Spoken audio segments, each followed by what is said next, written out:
The storm passes over, till the thunder sounds no more, till the clouds roll forever from the sky. Hold me fast, let me stand in the hollow of thy hand. Keep me safe till the storm passes by. Everything is well with your soul. And whatever happens tomorrow, we will still be well with our soul. If we meet Jesus before next week, we'll still be well with our soul. He is coming, and I keep having to remind myself, and I think we need to just remind everybody that Jesus is coming back, and we will stand before him and give an account. So if there's something there that shouldn't be there, then we need to get it cleaned up and straightened up, because he's coming. I remember, this don't have anything to do with my sermon, but I remember hearing a lot of times, well, now be careful where you go, and be careful what you see, and something like Jesus up above is looking down, and so you sort of wonder what's exactly going to happen. And I remember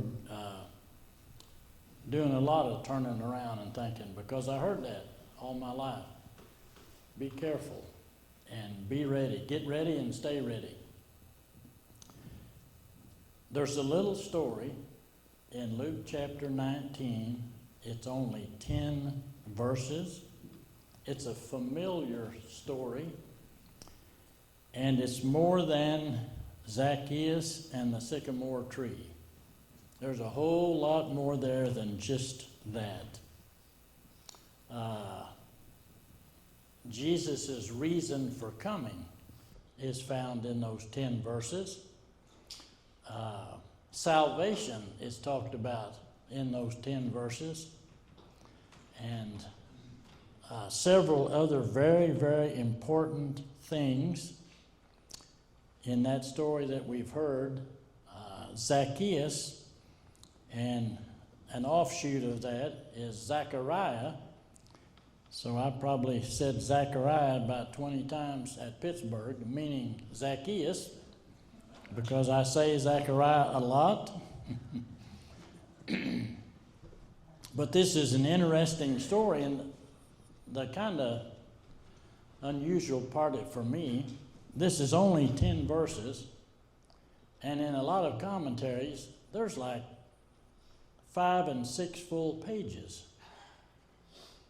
just on those 10 verses, Zaccheus and the sycamore tree. Luke 19:1, then Jesus entered and passed through Jericho. It said that Jericho, when this happened, was different than what Jericho is today. Then it was like a main thoroughfare for trade, and there was a lot of different kinds of fruit that was highly taxable fruit. It was a trade route, and there was a whole lot of stuff going on in that city whenever Zaccheus and Jesus got together. This is a salvation message, and I think that we need a lot of salvation messages because of heaven and going to heaven. But it said that Jesus entered and passed through Jericho. And one of the unique things I believe about this story was it seemed like, from just reading it, it's like Jesus set it all up. it's like he set the whole story up. He was going through Jericho, and Zaccheus was up in the tree. Zaccheus was seeking, and it's interesting how this particular salvation story worked. And the fact that the salvation message is in these 10 verses. Verse 2, now behold, there was a man named Zaccheus who was a chief tax collector, and he was rich. One of the important things about verse 2 is, a couple of important things about verse 2. The last 4 words in the second verse says, and he was rich. Now they said that if Zaccheus had been collecting the right amount of taxes, he would not have been rich. If he would have given the proper bill out to be paid, he wouldn't have been rich. And by him being rich, they all knew that he was probably scheming and skimming and taking off of the top more than he probably should have. And it also said that he was the chief tax collector. So he was sort of had these people working for him, and they even allowed other people to do some collecting of the taxes. So by the time Zaccheus, the chief, and then the tax collectors and the other people collecting taxes, it's a wonder the people in that culture at that time could even eat, but because of paying taxes. But the thing about it was, the people knew that all of this was going on. So when it says in verse 2, and he was rich, everybody knew that he was rich. There was talk about how he was so disliked because of the way he gathered up the taxes that some at that particular time may have even thought about maybe assassinating Zaccheus because he was doing things very incorrectly. Verse 3, and Zaccheus, he sought to see who Jesus was. Zaccheus was searching. Whether or not he was searching to see Jesus because of all the activity that was going on, people being healed and all kinds of people had started following Jesus, whether or not that was why Zaccheus wanted to see Jesus. But he had his own reason, I'm sure, for wanting to see Jesus. Maybe he realized that he was not living right and doing things correctly, and that he needed to get right with Jesus and meet him. But anyway, it says that he sought to see who Jesus was, but could not because of the crowd, for he was of short stature. And the reason why I believe that God set it all up, first of all, Zaccheus had a desire in his heart to see who Jesus was. And then I'm sure since Jesus was omniscient and all of the other omni things, that he knew that Jesus was of small of stature and he would have to climb up into a tree in order to get to even see him as he passed by. But for whatever the reason, he wanted to see who Jesus was.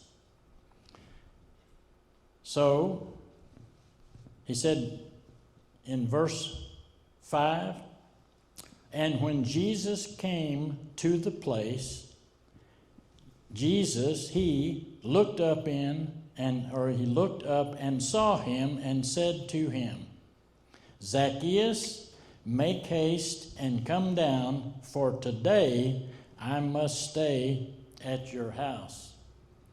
And then different ones commented on how Jesus made sure that whenever he approached Zaccheus up in the sycamore tree, that people around that tree heard what Jesus was saying to Zaccheus, because Zaccheus was not a well-liked person.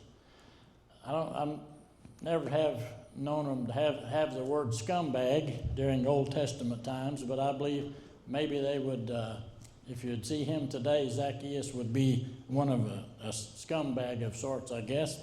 But anyway, Jesus sort of arranged it so those people could hear, and then the scripture says they started murmuring. Like, one thing they thought, well, Jesus is going to defile himself by going to Zaccheus' house. And this is the Son of Man, and so I think maybe they was just maybe they're just looking for an excuse to grumble. But anyway, Jesus made sure that they heard about it. And that was one of the unique things in this story, because in the culture of that time, he was most definitely on the bottom of the scale. It says, so Zaccheus make haste and come down, for today I must stay at your house. So he made haste and came down and received him joyfully. Zaccheus received Jesus joyfully, not to maybe gloat a little bit in front of all the people who heard that Jesus was going to his house that day, but he says that he came down joyfully. 6, so he made haste and came down and received him joyfully. But when they saw it, they all complained, saying, he has gone to be a guest with a man who is a sinner. With a man who is a sinner. Then Zaccheus stood and said to the Lord. And verse 8, I believe, is where sometime during that meeting up with the Lord, I believe it is this spot right here, where Zaccheus realized that he had been living a certain way, and it was not necessarily the right way to live, and that he needed to make a change. Zaccheus stood and said to the Lord, Lord, I give half of my goods to the poor, and if I have taken anything from anyone by false accusation, I restore fourfold. So Zaccheus knew the laws and the proper way to do it, and Zaccheus knew that he had to give it back, and so he, rather than just giving their taxes back, he increased it 4 times. So that indicates there was a definite change in Zaccheus. Well, it says, salvation is coming to your house today. Verse 9, Jesus said, today salvation has come to this house, because he also is a son of Abraham. And then verse 10, and this is, I believe, the main important point to this for a lot of different reasons. For the Son of Man has come to seek and to save that which was lost. There are several key words in that 10th verse. For the Son of Man has come to seek. Jesus is the one who was sent here to seek and to save those who are lost. The word lost, several different ideas was given about the ending of verse 10, those which are lost. They indicated that lost here is from wandering away from God.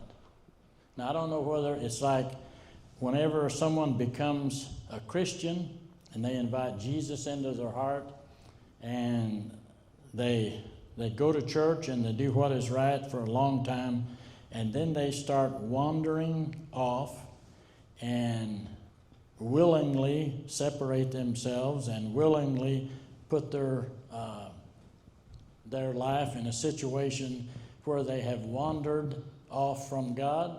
Some have wandered far off from God. We don't believe in repeated regeneration. You only get saved one time, because Scripture tells us what we are supposed to do after we accept Christ. Whenever we do something we're not supposed to in sin, 1 John 1:9, remember, says that if we confess, that He will forgive us and restore us. So, but this, it was interesting to me that it says He come to seek and to save that which was lost. So not only is He seeking the ones who never have become a Christian, never have accepted Him, but He's also, I believe, seeking and hunting for the ones who have wandered away and how they need to wander back and come back to Him. I remember hearing many, many times, are you ready to meet Him? Or what do you need to do to get ready and to stay ready to meet God?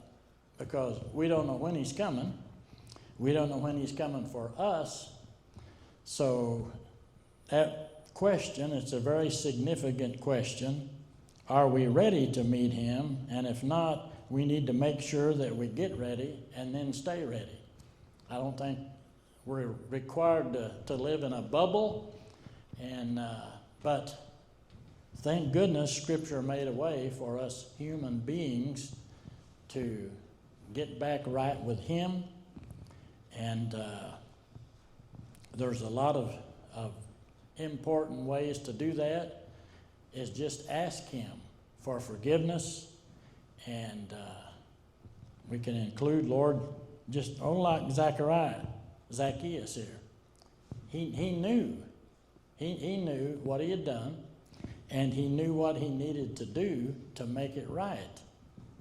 And so that is another very, very important salvation point about this particular story.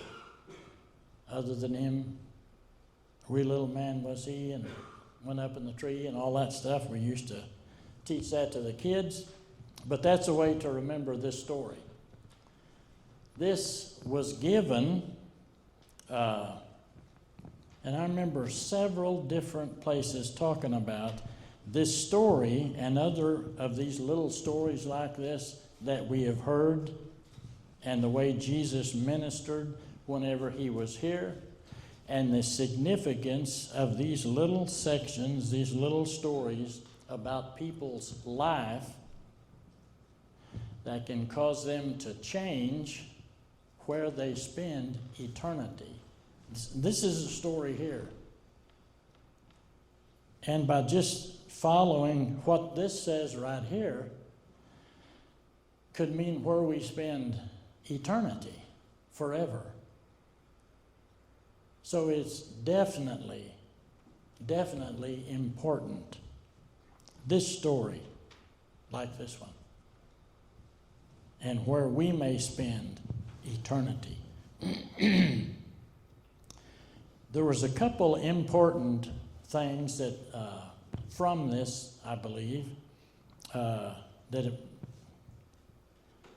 I would sort of connect with the story of Zaccheus. This is not only about salvation, and it's not only about being able to, if we have wandered away, this gives us instructions on how to wander back. But there is another thing here that is very, very important. There is a few key words throughout the story, and this is a different take on the salvation message. There's a lot of God has given in His Word a lot of different ways that we can look at and grab a hold of, and consistently it was said about this story. This is a very important salvation story, salvation message, and how God can get across His point even with just these 10 verses. This is a very important passage that we can all heed and that we can share with other people. I know sometimes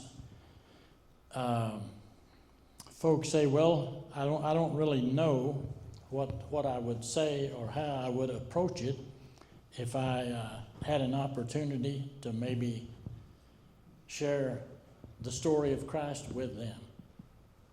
Well, I think first of all, and I believe it's almost common knowledge, that each of us should be able to, we can tell what happened to me. You can tell what happened to you.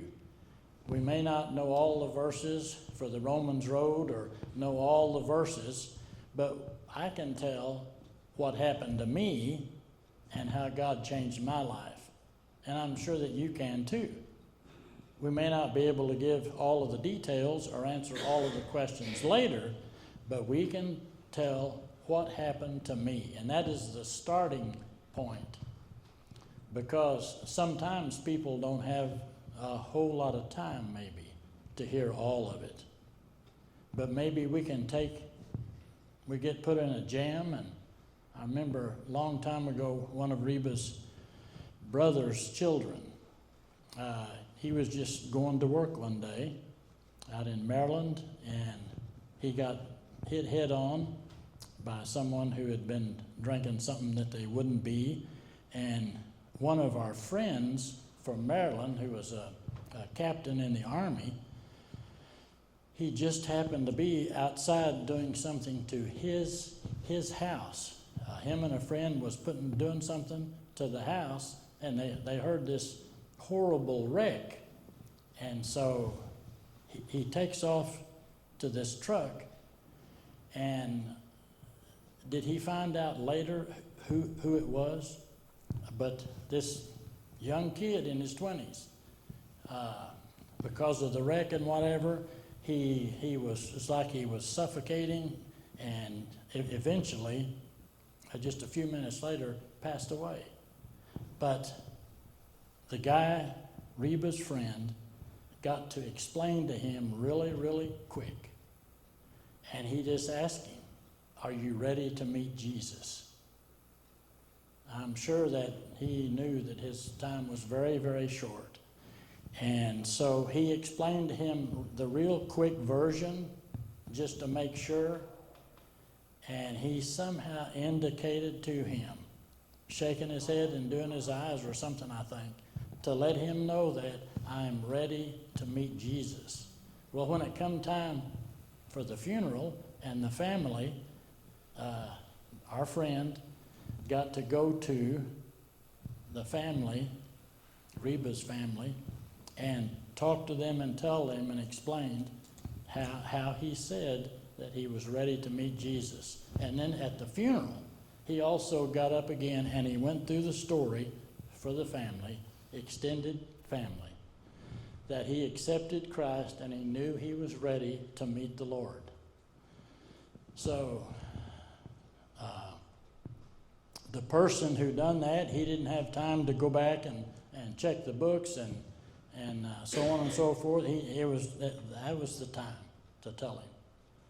And there's no question in anyone's mind that young man who died that day is ready to meet Jesus because of the one person who asked him that very, very important question. And in essence, this story about Zaccheus, he got right with Jesus, this story. The bottom line is, are we ready to meet Jesus? whenever our time is up, because that's the only thing that is going to matter.